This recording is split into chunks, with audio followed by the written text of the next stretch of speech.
আওয়ামী লীগের সাধারণ সম্পাদক ওবায়দুল কাদেরের বাড়িতে হামলা চালিয়েছে বিক্ষুব্ধ ছাত্র জনতা। এ সময় তারা নারায়ে তাকবীর, কাউয়া কাউয়া সহ বিভিন্ন স্লোগান দেয়। বাড়ির চারপাশে তখন থমথমে পরিবেশ বিরাজ করছে।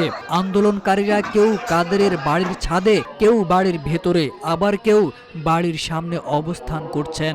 এ সময় তারা বাড়ির বিভিন্ন আসবাবপত্র ছাদের রেলিংয়ে ও সামনে পড়ে থাকা একটি গাড়িতে আগুন ধরিয়ে দেয়।